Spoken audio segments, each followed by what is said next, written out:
Bro ఎలా అనిపించింది water? బాగుంది బ్రో, చాలా బాగుంది బ్రో. కూలీ కంటే బాగుంది బ్రో. కూలీ కూడా చూసాను. కూలీ ఫస్ట్ ముందు కూలీకి వెళ్ళా బ్రో, బోర్ కొట్టింది. బయటకు వచ్చేసి ఇంకా దీనికి వచ్చి వాటర్ వచ్చేసా. నేను ముందు నాకు వాటర్ మీద లేవు ఎక్స్పెక్టేషన్స్, కానీ ట్విస్ట్ వాటర్ బాగుంది బ్రో.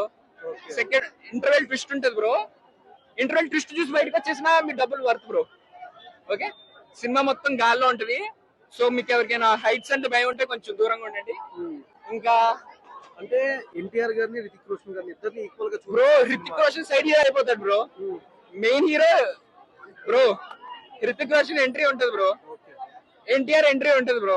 మీకు అర్థమైపోయింది ఎవరు హీరో అని అప్పుడే అర్థం అయిపోతుంది మీకు. పాటలు అంటారా, పాటలు కొంచెం లైట్.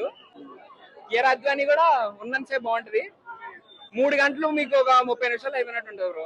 అంటే మెయిన్ మేజర్ సీక్వెన్స్ ఎప్పుడు అనిపించింది సినిమా బ్రో? సినిమా మొత్తం హాలీవుడ్. ఈ సీన్ కి మించి ఇంకో సీను, ఆ సీన్ కి మించి ఇంకోటి,